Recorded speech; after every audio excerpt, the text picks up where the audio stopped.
con la mal llamada reforma de supremacía. Tienes razón. No sé cuál vaya a ser el impacto ahí. Debiera, pues sí, ahí sí afectarse a los juicios de amparo, ¿eh?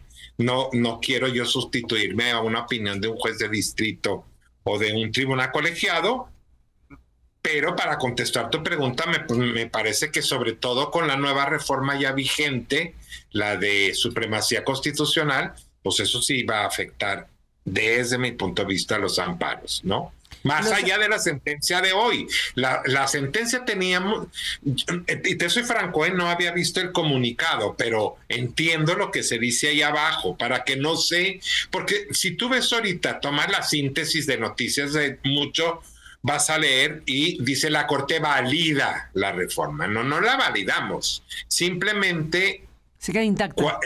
Explicamos qué significa desestimar, es que vía acción de inconstitucionalidad, que hay que recordar que la acción de inconstitucionalidad tiene efectos generales, o sea, tiene por efecto que si hubiésemos declarado inconstitucional, por ejemplo, la elección de jueces, pues esa se borra, como si la borráramos de la Constitución, así, como si no existiera, ¿no?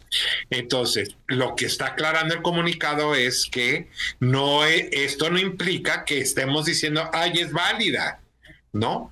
En los juicios de amparo que están pendientes siguen su camino, porque es otra vía de impugnación, Carmen, que es muy distinta y con efectos relativos, no generales. O sea, yo lo que te puedo decir es, a lo mejor en un amparo que logre un juez de distrito contra la reforma, que solo, claro, va a tener efectos para él, y que llegue hasta el colegiado y digan, tienes razón, y entonces tú, no, vamos a decirlo, es solo pensando, ¿no?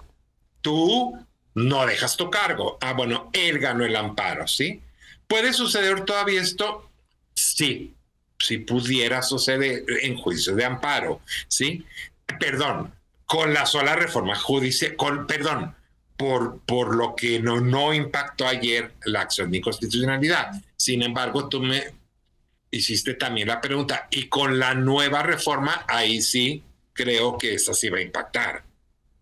No, pues es categórica respecto a que no se puede impugnar pues la reforma. Por ninguna vía. Eso es lo que está en una, ya es constitución también, y hasta el momento no hay una impugnación que se sepa, pero bueno, queda esa duda de si habrá impugnación o no, o si incluso desde otro ámbito internacional hay algún tipo de proceso que se llevará mucho tiempo en el sistema interamericano, que también ahí existe esa posibilidad.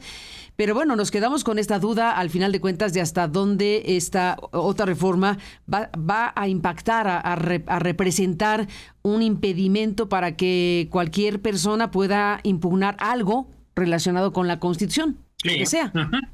Claro, por ejemplo, también así pensando, vamos a suponer que si hubiéramos logrado entrar a fondo y que se hubiera aprobado el proyecto del ministro ponente, ¿no? De Juan Luis. En este momento, ahí sí, como es efectos generales, lógicamente, y con mayoría de 8, obliga a los tribunales colegiados y a los jueces de distrito, ahí se hubiera impactado en el amparo. ¿Por qué? Porque lógicamente ahí tuvieran tenido que primero, en ese momento, pues el efecto sería que ya no existe la elección en el texto constitucional. Entonces los amparos pues se tendrían que conceder en automático. No sé si me explico. Sí. No sucedió. No sucedió.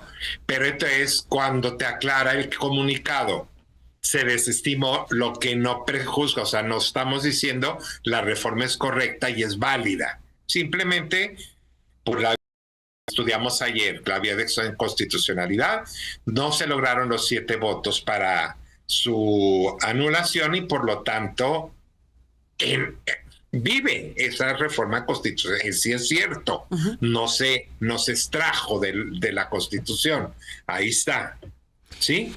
Sin que nos hayamos pronunciado de decir, y por lo tanto es válida. Esto significa, bueno, estamos en el punto de que lo que se resolvió fueron las impugnaciones que promovieron los partidos políticos y ese es el primer tramo de lo que la Corte tiene que resolver y ya resolvió de esta manera. Pero ¿qué otras cosas tiene la Corte específicamente? No sé si atrajo los amparos, si las decenas de suspensiones que se incumplieron, en algún punto la Corte se pronuncia al respecto. ¿Qué es lo que sí tendría la Corte o ya con lo de ayer se cerró el capítulo completo para la Corte? No, nosotros no hemos atraído, que yo sepa, ni en la primera ni en la segunda sala los juicios de amparo. O sea, están en los circuitos donde se promovieron, no hemos atraído. No tenemos ahorita juicios de amparo. Ahora, lo de ayer, que tiene que ver con lo que promovieron los partidos, no impacta, ¿o sí?, lo que resuelvan los jueces y magistrados en relación a esos amparos que han promovido decenas de instancias. Van eso por es lo carriles que separados. Exactamente. Vamos, quedan en libertad, digámoslo así, Carmen. Los jueces y los colegiados que revisan en apelación, no se llama apelación, pero para no ser tan técnico, que revisan, quedan en libertad de decidir conforme a su propio criterio, porque no hubo pronunciamiento de la Suprema Corte. Exactamente. ¿No? Por eso te dije igualito que pasó o muy similar, pues a lo que pasó con los... tienes razón, no es exactamente igual, que allá no era reforma constitucional, pero digamos la técnica es similar, es decir, ¿qué pasó? Pues quedaron en libertad los jueces y los colegiados de seguir con sus amparos, porque se desestimó la acción de inconstitucionalidad en la Corte. Bueno, entonces te pregunto para cerrar esta conversación, Javier Lainez, en el caso de los recursos de las impugnaciones de los partidos, se resolvió ya en definitiva ayer. En el tema de los amparos está en su carril con los jueces y magistrados que no sabemos qué van a hacer cada uno de ellos y qué impacto vaya teniendo en cada uno de los casos. Entendemos que lo que resuelvan en cada uno de los amparos aplicará a favor o en contra de quien lo promovió solamente sin efectos generales. Y también hay que ver el impacto que va a tener la nueva reforma en esos amparos. Exactamente. Y te pregunto, ¿alguien de la Corte tiene controversias constitucionales? Perdón, ¿sobre cuál Sobre reforma? la reforma judicial, o sea, se resolvieron acciones de inconstitucionalidad. Esa es una figura. Otra figura son amparos. Sí. Y pregunto si hay controversias o no hubo controversias. No, entiendo que sí. Entiendo que sí. Y el problema es que se tornaron todas al mismo ministro ponente, porque así se hace. Cuando tienes, recuerdo yo cuando las acciones contra la Constitución de la Ciudad de México, que me tocó a mí, me tocaron todas las controversias y todas las acciones de ese tema, para que no lógicamente no es correcto o es totalmente impráctico, o para que no haya proyectos contradictorios se le turnan al mismo ponente. Entiendo pero prefiero verificarlo muy bien, porque efectivamente lo que vimos ayer eran acciones.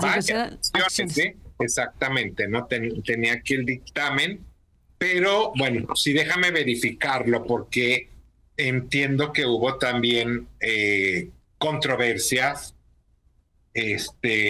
Por ejemplo, sí, creo que las hubo de municipios contra las legislaturas que aprobaron precisamente esta reforma. Entonces, en el mismo paquete del ministro estaban acciones y controversias, y lo que se resolvió ahí aplica para todo. Pero ayer resolvimos, y aquí está, ayer fueron efectivamente acción de inconstitucionalidad, 164 y sus acumuladas. Por lo tanto, efectivamente, solo hablábamos de acciones. Tienes razón, déjame corroborarlo bien. Entiendo que hay controversias constitucionales por ahí.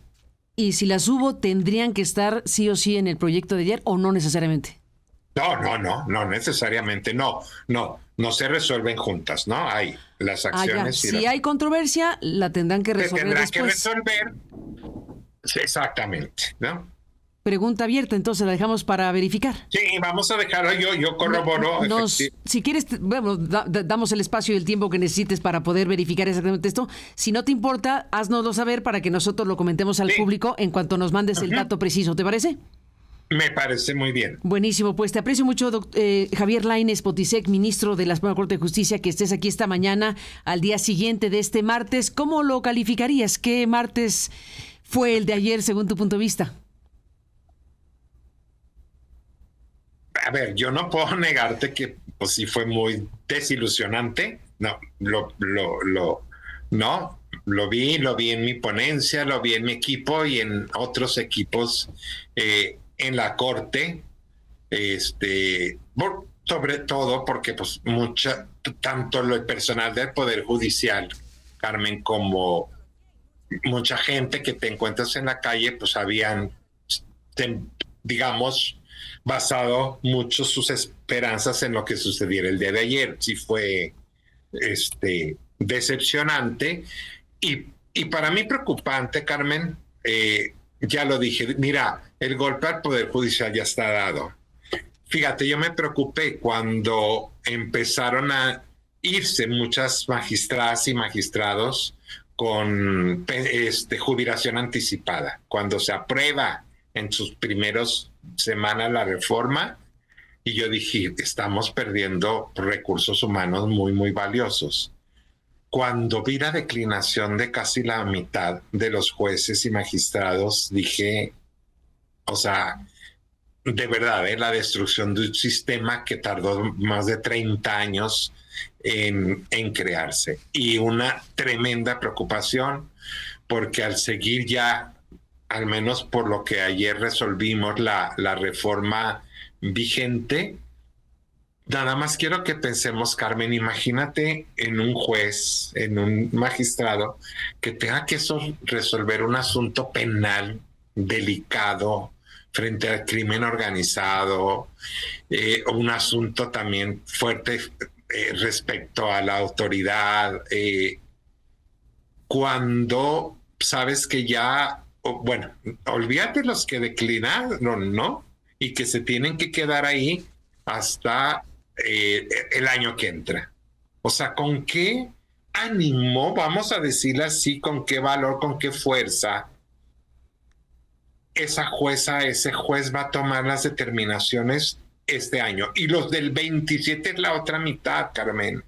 O sea, mínimo nos esperan 2 años de una inestabilidad, perdóname que sea tan negativo, en el Poder Judicial, pero no puedes verlo de otra manera. Tratas de ver algún punto positivo que yo no logro ver, sino cada vez que me voy adentrando en la implementación misma, ¿no?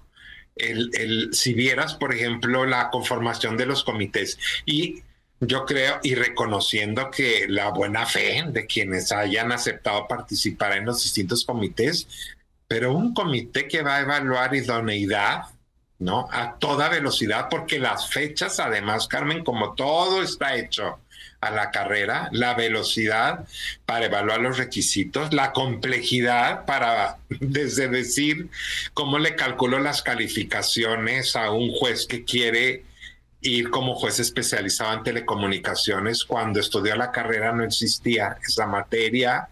Parecen tonterías, pero pues todo eso además va a dar lugar a impugnaciones. Y si vieras el plazo para resolver impugnaciones sin procedimiento, y sabes qué pusieron en la Constitución la reforma, resuélvelas de manera oportuna para que nadie pierda la oportunidad. O sea, de verdad es muy desgraciada toda la reforma. Y sigues adentrándote y dices tú, bueno, van a evaluar miles de perfiles, miles por decir, o cientos, pero y luego el ciudadano también, Carmen. O sea, cada vez, te insisto, la vas estudiando y dices, ¿cómo? O sea, el proyecto que nos presentaba ayer Juan Luis González Alcántara que daba el ejemplo del primer circuito, o sea, desde cómo se va a cumplir, o sea, cómo puede ser una elección auténtica cuando de parte de quien va a votar, o sea, no puede ni tener la información. Eso es una falacia que vamos a elegir a nuestro juez penal en nuestro circuito. Crearon un sistema de listas, ¿sí? Y de listas donde tienes cientos, cuando no miles, como el primer circuito de la Ciudad de México, listas en donde es totalmente irracional, totalmente que le pidas al ciudadano que haga una votación libre, auténtica e informada, que es esos calificativos que di, se están en la Constitución, ¿sí? Para cualquier elección. Entonces, insisto, piensas por un lado, ¿qué van a hacer estos jueces, estos magistrados durante de aquí al año siguiente y luego hasta 2027? ¿Con qué fortaleza, con qué fuerza, con qué ánimo van a enfrentar juicios complicados? O sea, sí, la carrera judicial está destruida y entonces está en suspenso a ver si ganan una elección. O sea, los mandas además a quienes sí hayan decidido participar a hacer algo o que no les gusta o que no saben hacer, o las dos, que es hacer campaña, Carmen. Yo no sé hacer, ni me gusta, por eso no fue político, si no me hubiera metido en la política. Entonces, no sé, Carmen, pero sí es muy preocupante, y lo dije desde el primer foro. Mi temor es que en 5, en 10 años estemos diciendo, bueno, ¿qué hicimos? Y tengamos que recomenzar. O sea, tengamos que empezar de cero. Y para el Estado de Derecho, y para la certeza jurídica, y para las inversiones, pues esto es un muy duro golpe. En los próximos años o meses o días, ¿qué hicimos? Es la pregunta que dejas. Javier Lainez, gracias por estar aquí y seguiremos hablando si me lo permites. Hasta la próxima. Muchas gracias, Carmen. Muy buen día. Buen día para ti.